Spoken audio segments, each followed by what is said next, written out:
guys. Apologies for the deep, deep black darkness. It's not so black over here, but where I'm sitting at, it's pretty dark. Looks like you can see my eyeglasses. That's about it. Why am I live right now? I don't know. I feel like when I talk about my feelings, I just get more answers, even if there's no actual audience. I mean, there always is, right? There always is. And I'm just thinking mostly about my family, mostly about what's called the Flame of Love of the Immaculate Heart of Mary, and wanting to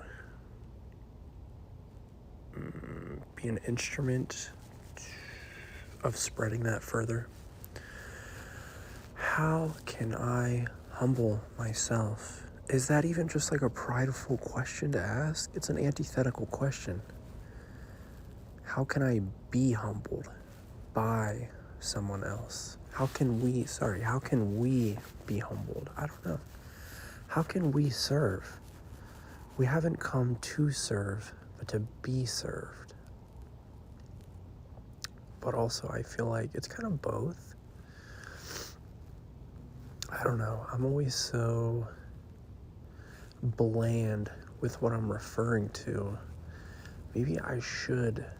Maybe we should really talk about the specifics. Like, I guess I'm in a situation in my life, and I live with my brother and his fiance and my nephew, the three of them. So it's the three of them kind of as like a family unit, and then me. And let's be honest, let's be 100% honest. Even if I'm wrong, for sure I'm wrong, right? The only person who's really right is God. Everyone else is just different levels of wrong. I am wrong, but so let's just be honest. I basically feel like my brother and his fiance, and possibly even my nephew, even though he's like a little toddler, I just hate them. I kind of just hate them, and I think they're evil. Not that I hate them, I'm almost more but yeah, let's be 100% honest. I just have so little compassion, but also I feel like my heart overflows with compassion for the potential that I see them possibly transforming into. But the way things are now, I'm such a hater. I don't really give thanks for the beautiful things about them.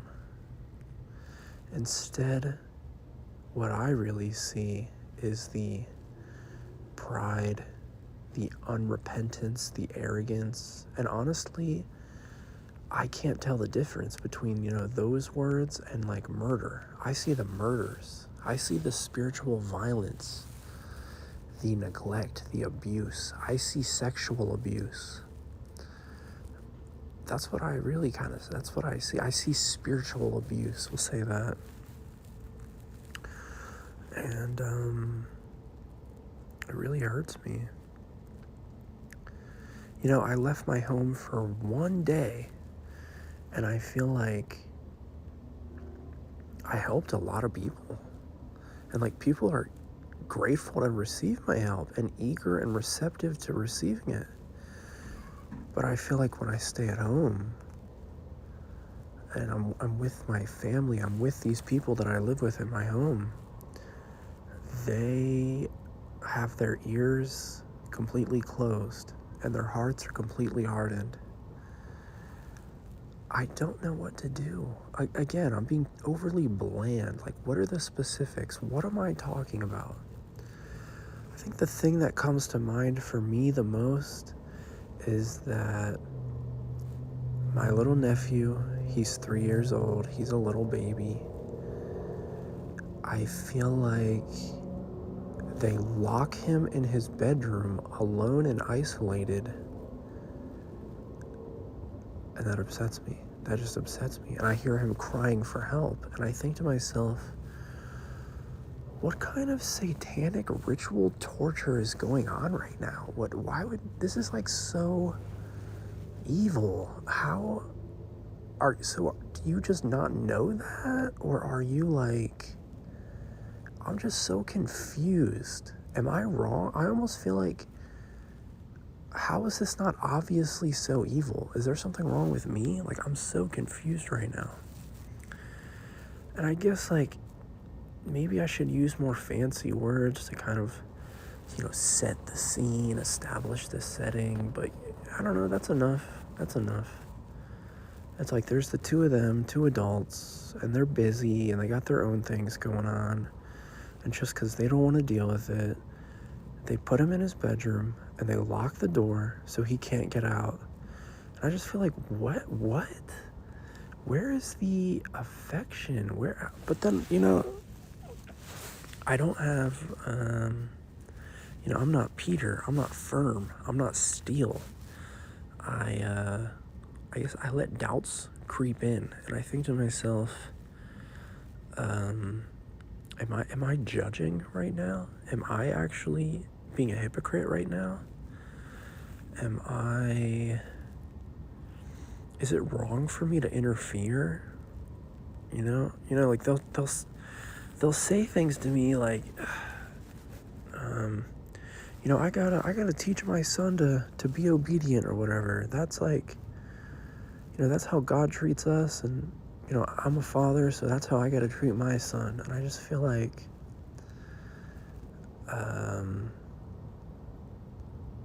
to be honest, that sounds like complete fucking bullshit to me, man. That's what I'm thinking.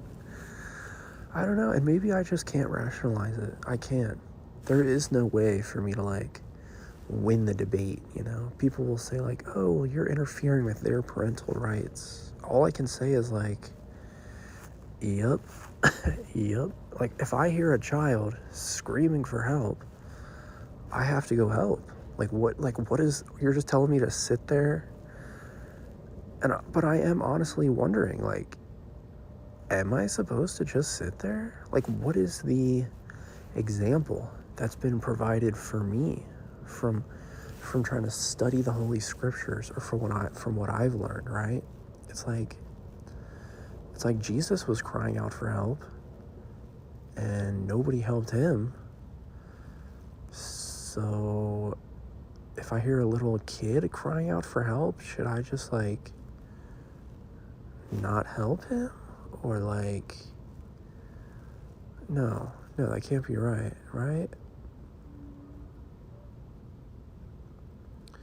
Like, I don't know if I'm supposed, I'm just a coward, I guess. You know what I really wish? Maybe that I had a little more courage to tell the truth to my brother and them. But I feel like I've gotten to this point where it feels so pointless, I don't even bother. Or maybe I'm sort of overemphasizing my own personal decision making here. But really what I feel like happens, if I'm just recalling from memory, is that, when these situations happen, I just hear a voice in my head saying, just be silent, just be quiet, don't say anything, don't challenge him. Silence would be best. And so I don't do anything. And I feel like that is sort of antithetical to the Flame of Love movement, right? Like, I should be sacrificing myself to tell the truth, and I'm gonna lose, and I'm gonna be shamed and humiliated and embarrassed. And that's how you spread the flame of love. I think my passivity, I hear it in my mind and in my thoughts as if, like, that's the wise play. That is the act of love. Passive silence, silent passive endurance. But I just feel like I could be doing more. feel like I should be and I could be doing more. So yeah, I'm here at the church, y'all. I can hear some geese honking out there in the darkness. I don't know. Maybe I'm throwing too much shade as it is. I always wonder, like, should I just only be focusing on myself? Like, Lord, forgive me for my sins. Lord, here's a question that I honestly do not understand. How do I make reparation for my sins? Like, literally, what does that language mean? I keep reading that phrase, make reparations for my sins, or make reparations for Jesus's passion, make reparations for the crucifixion of Jesus. I'm just like, I can't even answer that. Like, what do you mean by that? Like, when I think of reparations, I think of slavery or internment camps. Like, these people were enslaved, and so now, to pay them back for that injustice, we're going to pay reparations. We're going to make reparations. We're going to do reparations. So, like, so how do you do that with Jesus? How does it work? It's like, I sinned, and I was guilty. Okay, but instead of accepting my own punishment for my own guilt, from my own sins, I actually made Jesus do it for me. And now, I'm going to pay him reparations, right? He's going to receive reparations. So what do I do? Like, I take my sins and my guilt back from Jesus, like he was holding on to it for me and he was suffering on my behalf for me because I made him do that for me. And then if I want to make reparations, I'm gonna actually pay him back for everything he did for me. How do I do that? I don't know how to actually do that. Like, just to even conceptualize what is happening, and then if I was going to answer it, if I was going to have an answer to that, my next question is like, so how? What do I do? Do I just say prayers? Just pray, like, Eternal Father, your Son took my punishment for my sins and my guilt on my behalf. And now I would like to make reparations for that. I want to pay him back for what I took from him or for what he did for me. What do I do? How do I do that? So it's like, I received grace and mercy because he took my punishment. And so now I'm going to give him the grace and the mercy that I received. Isn't that how reparations would work, right? Like, we enslaved a bunch of people and then we got really rich because of that. And now we're going to pay the money that we got to the slaves who did all the work for us. That's what reparations is. So if Jesus did all this, like, spiritual work for me, and now I've received mercy and grace because of him, if I'm going to make reparation to him, I need to give him the grace and the mercy that he gave me. So I feel like what is reparations? It's just payment for, like, the work that you did. So what can I give Jesus? What do I even have to give him?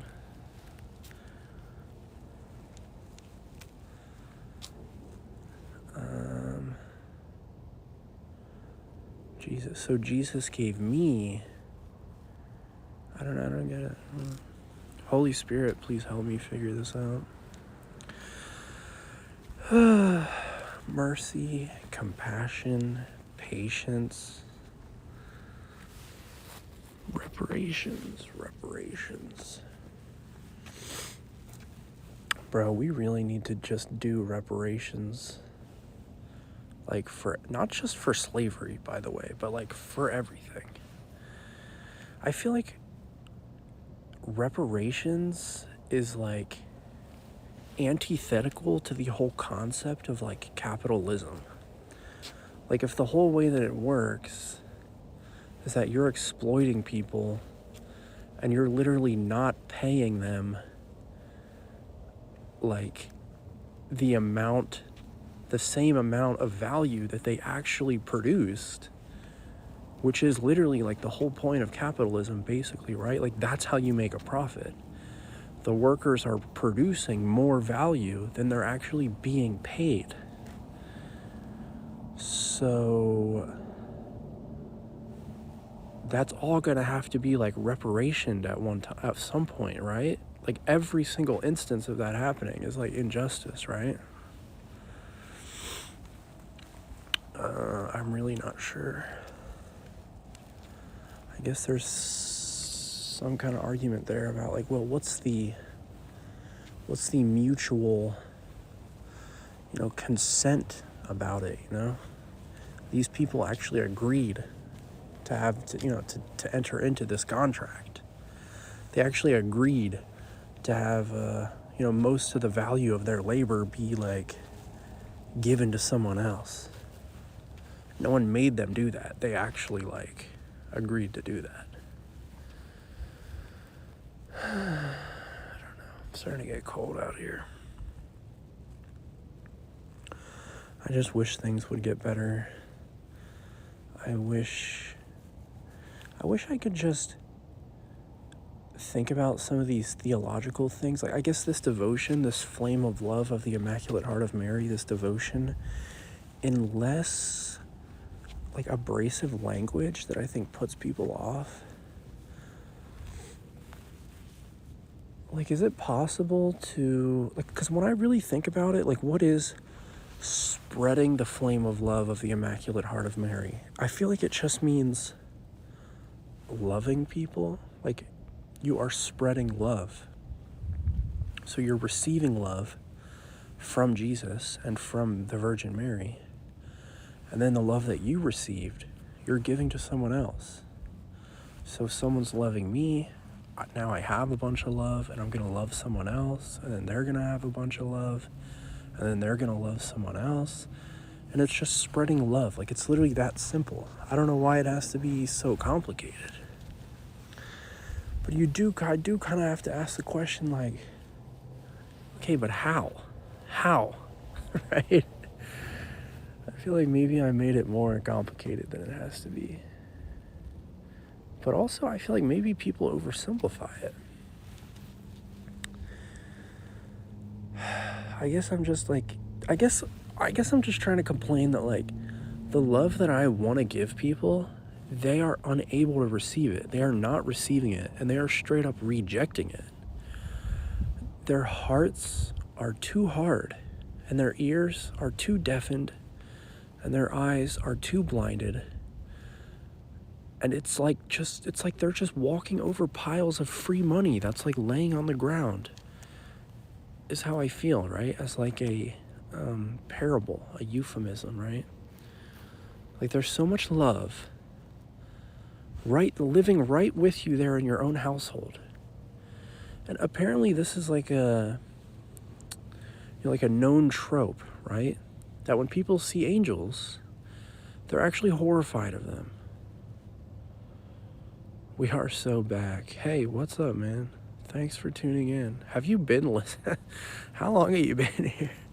A lot of the times I turn up the stream and I think I'm just talking to myself. Oh, I'm just chilling at the church. Freezing cold. I was about to, walk back to my house a little bit. I'm in the church parking lot. No, we didn't have mass. No, it's 2:30 in the morning. There's no mass. I just walked up here. The church is very close to my house, so it's only like a 5-minute walk. Mass. Now, this is a Methodist church. There's no mass here anyways. I actually really wish there was a Catholic church around here, though. Oh, Australia, goodness. Might be the complete... Might be just, what time is it there? It might just be a 12-hour difference. Because it's 2:30 here, 2:32. Oh, 6:30, wow. It's 2:33 a.m. Yeah, I'm going to start walking back to my house. Yeah, so I was just talking to myself or to the stream about, just this devotion that I've been getting into called the Flame of Love movement. It's so-called, it's the Flame of Love of the Immaculate Heart of Mary. And if you invoke the graces of this flame of love, it's it's like the flame of love is more powerful than Satan's flame of hatred, and love beats hatred. And I think right when you came in, I was talking to myself about how just that I feel like this is very important to me. I wish I could what does it mean to actually spread this to other people, right? Pretty sure it just means loving other people. If you love them, yeah. But I guess the issue I run into is that they are rejecting it. They don't want my love. They don't want to be saved. They don't want to receive my love. Not just that maybe they don't want to receive it, but they can't see it or feel it, and they don't even know what it is. So from a place of blind ignorance, they are rejecting it. But I don't know. So that's just what I was talking about. So I'm really, I just kind of been praying, how can I love somebody who doesn't want to be loved? Is that even possible? Well, are you trying to change them? Maybe. Yeah, maybe. It's just kind of yeah. Well, I think yes, definitely. I almost feel like the whole goal of loving them is that after they receive the love, it's gonna have a repellent effect on the unclean spirits that are follow them around everywhere. And so they're gonna reject the temptations of evil satanic spirits, and they're gonna accept the peace of the clean loving spirits. Trying to change someone is a condition. I don't know, I just think that they're kind of evil.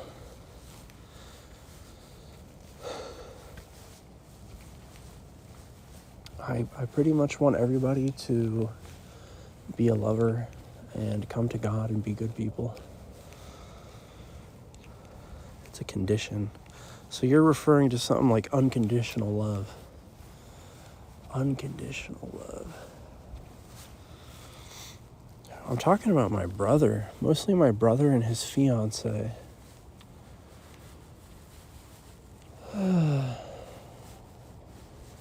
There's just a lot of discord and tension in our household, because we all live together. And I think I end up suffering because of it and feeling a lot of sorrow. Feeling like I'm undervalued and underappreciated. That sucks, man. Well, thanks for that. I don't know. I feel like it will get better for sure. I actually had been reading something that's called The Confessions of St. Augustine. And he's like a really famous like church father of the Catholic Church.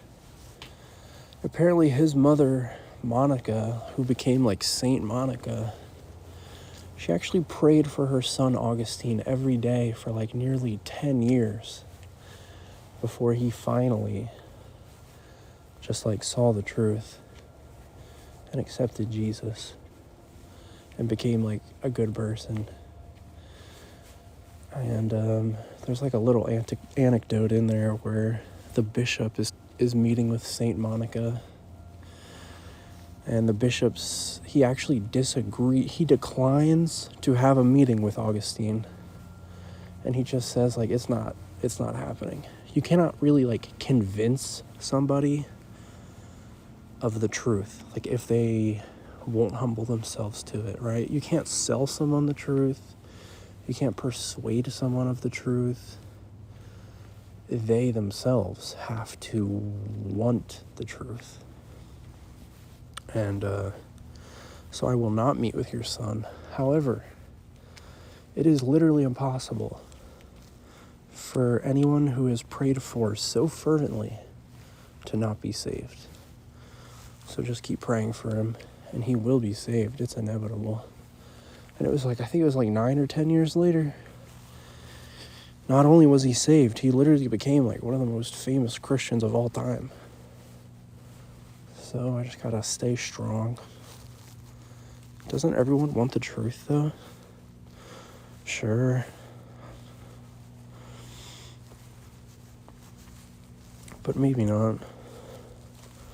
But yeah, I think so.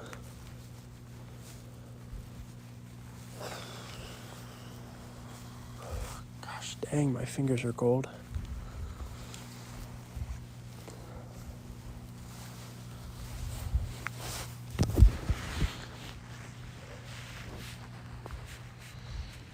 But what's going on with you? How come you always tune into my stuff? I know this must be boring. I don't think I'd watch my streams, to be honest. Maybe.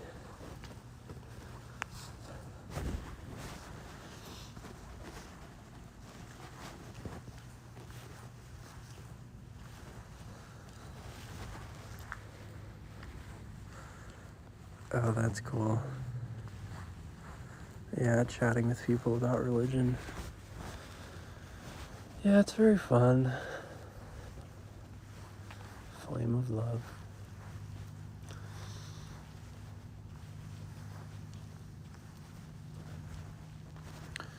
In terms of life stuff, you're meditating 4 hours a day.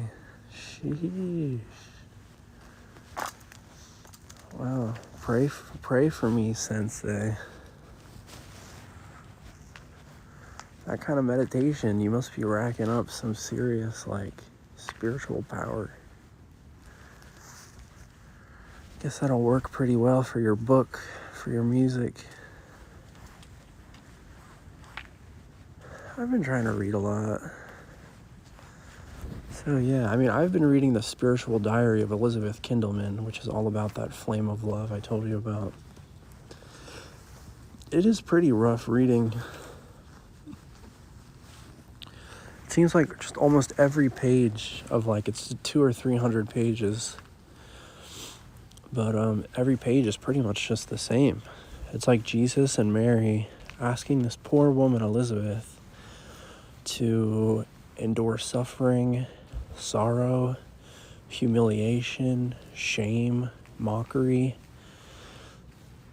And they say that, like, that's exactly what Jesus had to endure. So the more that you endure that, the more you become like Jesus, and you can become one with Jesus. And that empties you out of all pride and all, everything like that, so that you can be filled with graces. And the more that you're mocked and humiliated and shamed and silenced and ignored and abandoned, the more saintly you can become, like the more spiritual power you can receive. So That's a big part of my life right now. Probably for, at least today anyways. I was reading for 2 or 3 hours. Yeah, I don't like reading that much, but no better way to get knowledge. Yeah, it does seem like a really good way. I find it validating more so than... I find it very validating at least. Because I find that what happens a lot is that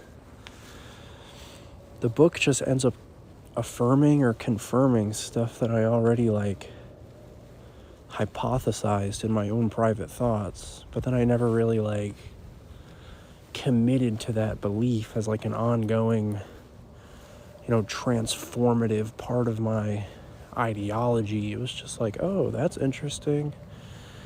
But then when I read about it in a book, all of a sudden I'm oh, so this is a serious thing. Hold up, I remember I thought about that before.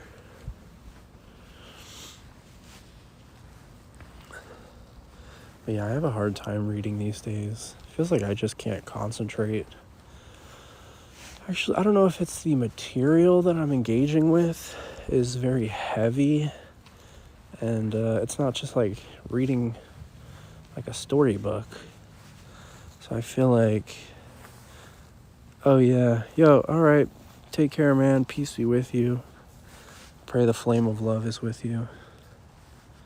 I'll see ya.